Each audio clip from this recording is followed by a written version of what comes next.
बात है सुहानी, आज तुमने ऑफिस से आने में बहुत देर कर दी। तुम्हें पता था ना कि मेरी कुछ सहेलियां आने वाली हैं, तो तुम्हें रसोई का सारा काम करना है, फिर भी तुमने इतनी देर कर दी। हाँ भाभी, वो आज ऑफिस में ना एक्स्ट्रा काम था, इसी वजह से लेट हो गई।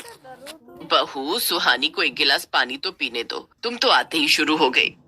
माँ जी, आप तो ऐसे कह रही हैं जैसे कि मैं ही घर की नौकरानी हूँ और सारे काम मैं ही करूंगी। अरे जब आप दोनों इस घर में रहते हो तो घर का काम भी तो करोगे, या कोई बाहर से करने आएगा? मैं भी तो पूरा दिन घर में काम करती हूँ, एक सेकंड की भी फुर्सत नहीं है मुझे। अब मेरे पास इतना टाइम नहीं है, मैंने सब्जी बना दी है। सुहानी, जाकर पहले रोटियां सेक लो, मेहमान आते ही होंगे। हाँ हाँ, मैं जाती हूँ भाभी। अक्सर ही ऐसा होता था। मंजू सुहानी को बहुत तंग करती थी। सुहानी अपनी नौकरी के साथ साथ घर के और रसोई के सारे काम निपटाती थी। घर में जब भी कोई मेहमान आता, सुहानी अकेली ही रसोई में लगी रहती। मंजू उसके पास तक नहीं फटकती थी। रोजाना घर के सारे काम सुहानी के ऊपर ही थे। दिन भर वो बाहर की नौकरी करती थी और शाम को घर की नौकर बन जाती थी। मंजू दिन भर के सारे जूठे बर्तन इकट्ठे करके रसोई में ढेर लगा देती। शाम को रसोई की हालत ऐसी होती थी कि पानी का एक गिलास भी सुहानी को साफ दिखाई नहीं देता था। पूरी रसोई में जूठे बर्तन फैले होते थे।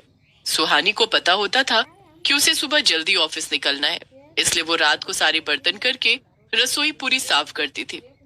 सुहानी की माँ बीमार रहती थी और भाई उस पर ध्यान नहीं देता था, क्योंकि वो मंजू के वश में था और मंजू की ही सुनता था। बच्चे भी अपनी माँ का ही कहना मानते थे और ज्यादा से ज्यादा बर्तन जूठे कर देते थे। सारे बर्तन करने के बाद सुहानी ढेरों कपड़े धोती थी। साफ सफाई करके घर को संभाल कर तब कहीं जाकर सुबह के 5 बजे सुहानी बिस्तर पर लेटती थी और फिर थोड़ी देर सोकर जल्दी जल्दी तैयार होकर ऑफिस भागती थी। पर वहां भी उसे डांट पड़ जाती थी। क्या बात है सुहानी, तुम आज ऑफिस फिर लेट आई हो? ऐसा कब तक चलेगा? सॉरी सर, वो कुछ नहीं सुनना मुझे, तुम कहीं और नौकरी ढूंढ लो। हमें तुम्हारे जैसे लेट स्टाफ की जरूरत नहीं है। सॉरी सर, मैं पूरी कोशिश करूंगी कि मैं टाइम पर आऊं। ठीक है, अगर आइंदा तुम लेट आए तो मुझे तुम्हें नौकरी से निकालने में देर नहीं लगेगी। सुहानी की आंखों में आंसू थे। वो घबरा गई थी। वो बेचारी भी क्या करती, जॉब के साथ साथ उसके ऊपर घर के काम का प्रेशर था। अब तो सुहानी और ज्यादा परेशान रहने लगी। ऑफिस का सारा दिन काम, शाम को घर का सारा काम, सुबह जल्दी जल्दी काम समेट कर टाइम पर ऑफिस पहुंचना, इससे सुहानी की तबीयत खराब रहने लगी। तेज बुखार में भी वो ऑफिस के साथ साथ घर के सारे काम करती रहती। सुहानी बेटा, तुझे बहुत तेज बुखार है, ला मैं थोड़ा काम करवा दूं। तू टाइम से सो जा, रात के 11 बज रहे हैं। माँ, नहीं नहीं, तुम्हारी तबीयत पहले ही खराब रहती है। तुम पानी में हाथ डालोगी तो तुम्हें खांसी हो जाएगी। मैं कर लूंगी माँ, कोई बात नहीं। थोड़े से ही तो बर्तन है, मैं जल्दी जल्दी करके सो जाऊंगी। और वैसे कल मेरी छुट्टी है, कल संडे है ना, तो कल थोड़ी ज्यादा देर तक सो जाऊंगी। सुहानी को लग रहा था कि अगले दिन इतवार है तो उसे थोड़ा आराम मिल जाएगा, पर सुबह सुबह ही उसकी भाभी ने उसे जगा दिया। सुहानी, ओ सुहानी, आज की तेरी छुट्टी है। चल सारे घर का झाड़ू पोछा करके सारी अलमारियां समेट ले, और आज रसोई को पूरा साफ करना है। रसोई के ऊपर की अलमारियां बहुत गंदी हो रही हैं। बहू, एक दिन की तो इसको छुट्टी मिलती है, आज तो कम से कम उसे आराम करने दे, उसे बहुत तेज बुखार है।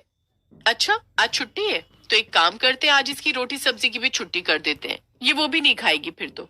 अब चल चुपचाप उठकर सारा काम कर। मैं अभी ब्यूटी पार्लर जा रही हूँ, मेरी सहेली की शादी है तो मुझे मेकअप की बात करके आना है। और हाँ, बच्चों को मैं घर पर ही छोड़ रही हूँ। तुम्हारे भैया किसी काम से सुबह ही निकल गए, कल आएंगे। बच्चे अभी सो रहे हैं, उठे तो उन्हें नाश्ता करवा देना। मैं जब तक आऊँ सारे काम हो जाए। मंजू सुहानी को ढेरों काम पकड़ा कर ब्यूटी पार्लर के लिए निकल जाती है। सुहानी काम में लग जाती है। अचानक कुछ ही देर बाद सुहानी के मोबाइल पर उसके भैया का फोन आता है। हेलो, हाँ भैया। सुहानी, जल्दी से इस हॉस्पिटल में पहुंच, तेरी भाभी का एक्सीडेंट हो गया। मुझे किसी का फोन आया था, मैं भी अगली ट्रेन से पहुंच रहा हूँ। क्या, भाभी का एक्सीडेंट? हाँ भैया, मैं अभी जाती हूँ। सुहानी बच्चों को माँ के पास छोड़कर फटाफट हॉस्पिटल पहुंचती है। उसकी भाभी के सिर में बहुत चोटें आई थी। एक गाड़ी मंजू को टक्कर मारकर चली गई थी। आसपास के लोगों ने मंजू को संभाला और मंजू ने अपने पति सुनील को फोन किया। उसकी हालत बहुत बुरी थी। मंजू दर्द से कराह रही थी। कुछ लोग उसे हॉस्पिटल लेकर पहुंचते हैं। भाभी, भाभी आपको कुछ नहीं होगा, आप ठीक हो जाओगे। मंजू बेहोश हो जाती है। देखिए, इनका खून बहुत बह चुका है, हमें जल्द ही इनका ऑपरेशन करना होगा, पर उसमें हमें खून की जरूरत है। डॉक्टर, आप मेरे शरीर से खून की एक एक बूंद ले लो, पर मेरी भाभी को कुछ मत होने देना। उन्हें ठीक कर दो डॉक्टर साहब। सुहानी बहुत रोती है। मंजू को खून की बहुत ज्यादा जरूरत थी, इसलिए सुहानी अपना खून देती है। शाम तक सुहानी का भाई हॉस्पिटल पहुंच जाता है। अब मंजू खतरे से बाहर थी। अगर आपकी बहन का खून ना मिलता तो आज आपकी वाइफ की जान बचाना बहुत मुश्किल था। हमारे हॉस्पिटल के ब्लड बैंक में वो ब्लड था ही नहीं जो आपकी वाइफ का ब्लड ग्रुप है। मैं जानता हूँ डॉक्टर, मेरी बहन बहुत अच्छी है, लाखों में से एक है मेरी बहन। मंजू सब कुछ सुन रही थी। अगले दिन मंजू की तबीयत थोड़ी ठीक थी। वो अस्पताल के बेड पर लेटी हुई थी। वहीं सुहानी भी उसके बराबर में ही बैठी हुई थी।